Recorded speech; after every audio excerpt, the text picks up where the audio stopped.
আসসালামু আলাইকুম সুপ্রিয় শিক্ষার্থীবৃন্দ, আশা করি তোমরা সবাই ভালো আছো এবং সুস্থ আছো। সারা বিশ্বব্যাপী যে করোনা মহামারীর প্রাদুর্ভাব চলতেছে, এর মধ্যে তোমরা যাতে তোমাদের লেখাপড়ার কার্যক্রম চালিয়ে নিতে পারো, সেই লক্ষ্যে বাংলাদেশ সরকারের ঘোষণা অনুযায়ী ঘোষাইল হাই স্কুল কর্তৃক আয়োজিত অনলাইন ক্লাসে তোমাদের স্বাগত জানাচ্ছি। আমি মোহাম্মদ রাকিব হোসেন, সহকারী শিক্ষক, ঘোষাইল উচ্চ বিদ্যালয়। প্রিয় শিক্ষার্থীবৃন্দ, আশা করি তোমরা পূর্ববর্তী ক্লাসগুলো সবাই ভালোভাবে দেখেছো এবং সেইভাবে তোমাদের পাঠ কার্যক্রম এগিয়ে নিয়ে গেছো। আজ আমি তোমাদের সামনে উপস্থিত হয়েছি দশম শ্রেণীর উচ্চতর গণিত বিষয়টি নিয়ে। আজ আমি তোমাদের যে বিষয়টি শেখানোর চেষ্টা করব তা হচ্ছে উচ্চতর গণিতের অধ্যায় 6 অসমতা। প্রিয় শিক্ষার্থীবৃন্দ, আমরা আগে জেনে নেই যে অসমতা বলতে আমরা কি বুঝব। তোমরা ষষ্ঠ শ্রেণী থেকে নবম শ্রেণী পর্যন্ত বিভিন্ন সময় বিভিন্ন সমাধান করেছো। সেখানে তোমরা অসমতার অঙ্কগুলোর সমাধানের সম্মুখীন হওনি। নবম শ্রেণী থেকে আমাদের অসমতার সমাধানগুলি এসেছে। প্রিয় শিক্ষার্থীবৃন্দ, তোমরা আগে জেনেছো যে সমাধানগুলো আমরা সমান সমানের মাধ্যমে সমাধান করি, অর্থাৎ যদি দুটি রাশি মাঝখানে সমান সমান চিহ্ন থাকে তাহলে আমরা বাম পাশ এবং ডান পাশ সমান জানি। কিন্তু অসমতার মাধ্যমে আমরা দুটা রাশি মধ্যে তুলনা করতে পারি, অর্থাৎ কোনটা ছোট কোনটা বড় ইত্যাদি নির্ণয় করতে পারি। যেমন ধরো, আমি যদি লিখি রহিম করিমের চাইতে বড়, রহিম করিমের চাইতে বড়, তাহলে দেখো, যেহেতু আমি শব্দটি বলেছি রহিম করিমের চাইতে বড়, এখানে রহিম যেহেতু বড়, আমরা যদি গাণিতিক চিহ্ন ব্যবহার করি তাহলে আমরা ইজ গ্রেটার দেন চিহ্নটা ব্যবহার করতে পারি। এই আমরা যে চিহ্নটা ব্যবহার করলাম এটাই হচ্ছে আমাদের অসমতার প্রতীক বা অসমতার চিহ্ন। অর্থাৎ কোনো সমাধানে যদি আমরা এরকম চিহ্ন দেখি তাহলে আমরা বুঝতে পারবো এটা আমাদের অসমতার সমাধান করতে হবে। এরকম আরও কিছু প্রতীক বা চিহ্ন আমাদের আছে, যেমন ধরো is greater then, less than, is greater than or equal to, less than or equal to. তাহলে নিশ্চয়ই প্রিয় শিক্ষার্থীবৃন্দ তোমরা বুঝতে পেরেছো যে অসমতার কোন প্রতীকগুলি চিহ্ন দেখলে বা কোন রাশি কোন চিহ্নগুলি দেখলে আমরা বুঝতে পারবো এটা অসমতা। এবং আমরা আগেই বলেছি অসমতা মানে আমরা বুঝবো দুইটা রাশির মধ্যে তুলনা। প্রিয় শিক্ষার্থীবৃন্দ, যেমন আমরা যে সংখ্যাগুলি জানি, যেমন ধরো 3 4-এর চাইতে ছোট। দেখো 3 4-এর চাইতে ছোট, তাহলে আমরা এটা যদি অসমতার প্রতীকের মাধ্যমে প্রকাশ করি তাহলে 3 লেস দেন 4। অথবা যদি আমরা লিখি 4 ইজ গ্রেটার দেন 3, এটাও অসমতা। এখানে আমরা প্রকাশ করতে পেরেছি আগের লেখাটাই, অর্থাৎ আগের জানাটাই, যে 4 অথবা 4 3-র চাইতে বড়। আবার দেখো, আমরা যদি একটা অজানা রাশি যেমন এক্স চলক ব্যবহার করি তাহলে আমরা যদি লিখি x is greater than y, এটার মাধ্যমে আমরা বুঝবো এক্সের মানটা ওয়াইয়ের চাইতে বড় অথবা সমান। ঠিক অনুরূপভাবে আমরা যদি লিখি এ লেস দেন বি, এখানে যদি আমরা ইকুয়াল ব্যবহার করি তাহলে আমরা বলতে পারবো এর মান বি এর চাইতে ছোট অথবা সমান। তাহলে নিশ্চয়ই বুঝতে পারছো যে আমরা অসমতার মধ্যে কোন চিহ্নগুলো ব্যবহার করব বা কোন চিহ্নগুলো দেখলে আমরা বুঝতে পারবো এগুলি অসমতা, এবং আমাদের সেইভাবে সমাধান করতে হবে। প্রিয় শিক্ষার্থীবৃন্দ, এখানে আমাদের একটা বিষয় জানা রাখতে হবে বা জেনে রাখতে হবে, অসমতার সমাধান করতে গেলে আমরা অসমতার উভয় পাশে যে রাশিগুলি থাকবে সেই রাশিগুলো যদি কোনো সংখ্যা গুণ আকারে থাকে তাহলে আমরা সেটাকে উভয় পাশে ভাগের মাধ্যমে বাদ দিব, অর্থাৎ অমিট করে দিব। আবার যদি কোনো সংখ্যা উভয় দিকের দুইটি রাশির সাথে যোগ আকারে থাকে তাহলে সেটাকে আমরা বাদ দেওয়ার জন্য উভয় পাশে ওই একই ধরনের রাশি দ্বারা বিয়োগ করে দিব। আবার যদি ভাগ আকারে থাকে তাহলে সেটাকে অমিট করার জন্য আমরা গুণ দিব উভয় পাশে। এভাবে আমরা অসমতার সমাধানগুলো করব।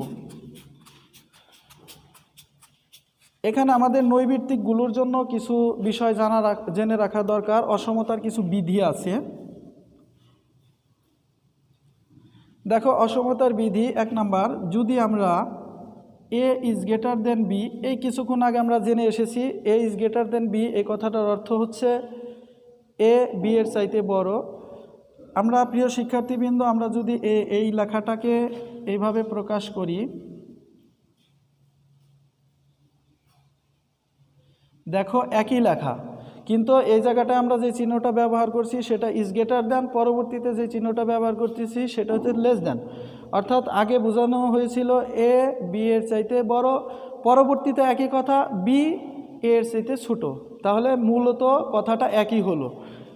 দ্বিতীয়তে দেখো, আমরা যদি লিখি এ ইজ গ্রেটার দেন বি, এই রাশি দুটির সাথে যদি আমরা একই ধরনের রাশি যোগ অথবা বিয়োগ করি তাহলে চিহ্নের কোনো পরিবর্তন হবে না।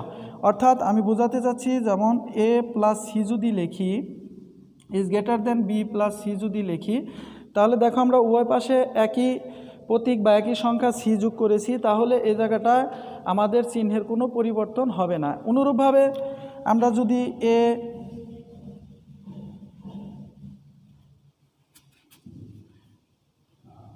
এ minus C is greater than B minus C ব্যবহার করি, তাহলে দেখো উভয় পাশে যেহেতু আমরা একই রাশি ব্যবহার করছি বা একই প্রতীক ব্যবহার করছি বা একই সংখ্যা ব্যবহার করছি, তাহলে এখানেও আমাদের রাশির চিহ্নের কোনো পরিবর্তন হবে না। 3 নাম্বার বিধিটা দেখো, আমরা যদি এ ইজ গ্রেটার দেন বি জানি, তাহলে এর সাথে যদি আমরা সিকে গুণ আকারে লিখি, বির সাথে যদি সিকে গুণ আকারে লিখি, তাহলে এক্ষেত্রেও অসমতার চিহ্নের কোনো পরিবর্তন হবে না। তাহলে নিশ্চয়ই প্রিয় শিক্ষার্থীবৃন্দ এই বিধিগুলি বুঝতে পেরেছো এবং অসমতার কোন প্রতীকগুলি দেখলে আমরা অসমতা বুঝবো সেগুলোও বুঝতে পেরেছো।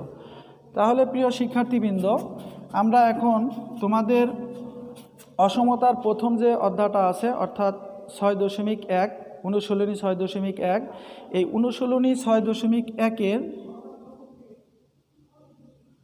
তোমাদের যে বিষয়গুলো করতে বলা হয়েছে সেগুলো হচ্ছে কিছু অসমতার সমীকরণের সমাধান করতে বলা হয়েছে, সেগুলোর সমাধান সেট নির্ণয় করতে বলা হয়েছে এবং সেই সমাধান সেটগুলো সংখ্যা রেখায় দেখাতে বলা হয়েছে।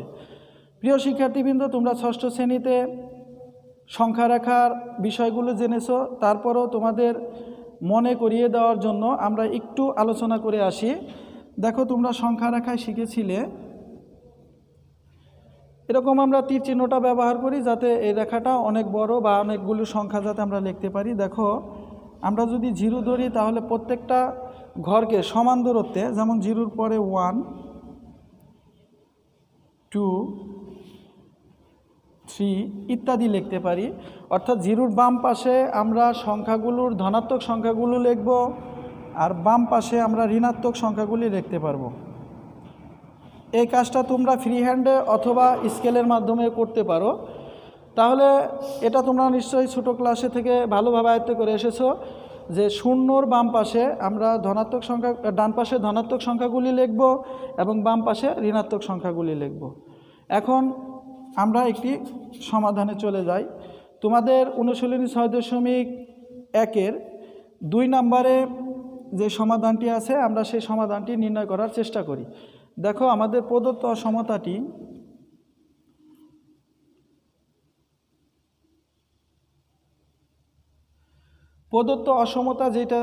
যেই রাশিটা দেওয়া ছিল সেটা হচ্ছে আমাদের 3x - 2 < 6। এই সমাধানটি আমাদের অসমতার মাধ্যমে করতে হবে। দেখো, আমাদের এখানে আমরা পূর্ববর্তী আলোচনায় বলে এসেছিলাম যে কোনো রাশির সাথে কোনো সংখ্যা যদি গুণ আকারে থাকে তাহলে আমরা অসমতার সমাধান করার ক্ষেত্রে সেই সংখ্যাটাকে অমিট অথবা বাদ দেওয়ার জন্য সেই সংখ্যা দ্বারা উভয় পক্ষে কী করব, ভাগ করব। তাহলে দেখো, x - 2 এর সাথে আমাদের 3 গুণ আকারে আছে, তাহলে 3কে আমি বাদ দেওয়ার জন্য কি করতেছি,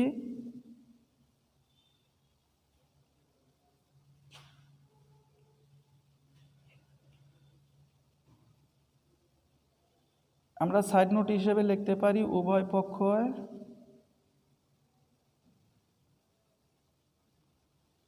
3 দ্বারা ভাগ করে। তাহলে দেখো প্রিয় শিক্ষার্থীবৃন্দ, 3 দ্বারা 3 দ্বারা 6কে কাটলে আমরা পাবো 2। তাহলে এটার সমান x - 2 <2। এখন আমাদের এক চলকের সাথে -2 আছে, একে অমিট করার জন্য অর্থাৎ বাদ দেওয়ার জন্য আমরা উভয় পাশে, যেহেতু এখানে x এর সাথে -2 আছে, এটাকে বাদ দেওয়ার জন্য আমরা উভয় পাশে ধনাত্মক সংখ্যা অর্থাৎ x + 2 অর্থাৎ x এর সাথে আমরা 2কে যোগ আকারে লিখব +2। অবশ্যই আমরা এখানে যে কাজগুলি করব এটা উভয় পাশে করব। তাহলে আমরা সাইড নোট বা পাশে আমরা লিখতে পারি উভয় পক্ষে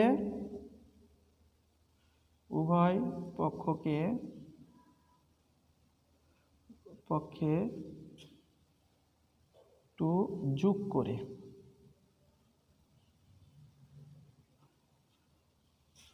তাহলে দেখো প্রিয় শিক্ষার্থীবৃন্দ, এখানে 2 আর 2 বাদ অর্থাৎ -2 + 2 বাদ, তাহলে x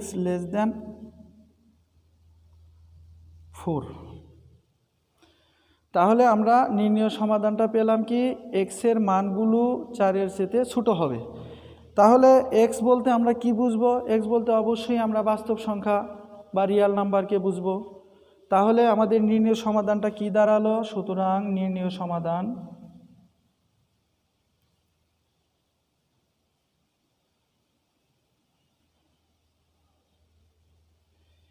x <4। এখন এই প্রশ্নগুলির সমাধানে বা এই সমস্যাগুলির সমাধানে আমাদের বলা হয়েছিল সমাধান সেট নির্ণয় করার জন্য। তাহলে আমরা লিখতে পারি নির্ণয় সমাধান সেট।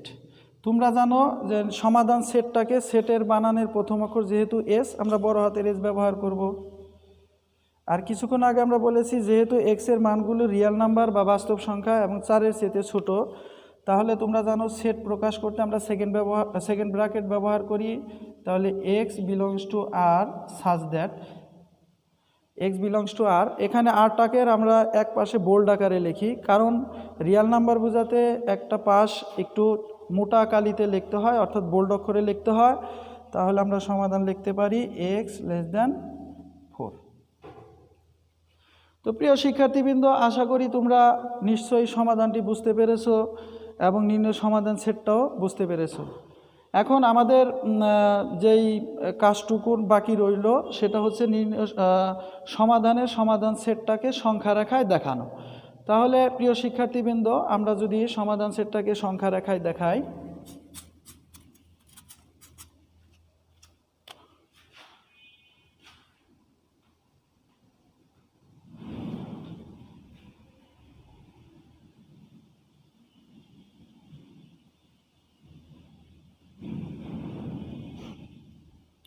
দেখো সংখ্যা রেখায় যদি আমরা সমাধান সেটটাকে দেখাই, আমরা এখানে জেনেছি যে x এর মানগুলো 4 এর চেয়ে ছোট, অর্থাৎ ধরো এটাকে আমি যদি 0 হিসেবে ধরি, 1 2 3 4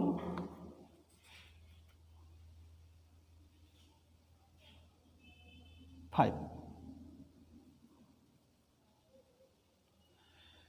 এখানে যে মানটি সর্বোচ্চ মান অর্থাৎ x এর মানটা 4 এর চেয়ে ছোট হবে, এর জন্য আমরা একটি ঘর বা দুটি ঘর তোমরা বেশি নিয়ে রাখবে, তবে একটি ঘর বেশি নিলেই হবে। দেখো এখানে x এর সর্বোচ্চ মানটা অর্থাৎ 4 এর চেয়ে ছোট, তাহলে আমরা 4টাকে ইন্ডিকেট করি বৃত্ত আকারে।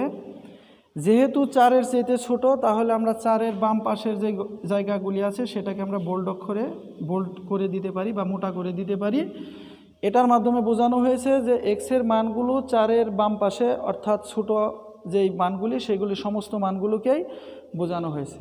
সুপ্রিয় শিক্ষার্থীবৃন্দ, আশা করি তোমরা সবাই এই অসমতার সমাধানটি বুঝতে পেরেছো। যদি বুঝতে পেরে থাকো তাহলে সবাই বাড়িতে এই তোমাদের 6.1-এর বাকি যে অঙ্কগুলি আছে এগুলি সমাধান করার চেষ্টা করবে। যদি কোনো সমস্যার সম্মুখীন হও তাহলে স্কুল খোলার পর আমাদের সাথে যোগাযোগ করবে, আমরা তোমাদের সমাধান দেওয়ার চেষ্টা করব। আর বাসার বাহিরে গেলে অবশ্যই তোমরা মাস্ক ব্যবহার করবে এবং সামাজিক দূরত্ব বজায় রাখবে। বাড়িতে ফিরে 20 সেকেন্ড যাবত হাত ধৌত করবে। সবাই ভালো থেকো, সুস্থ থেকো। সবাইকে ধন্যবাদ।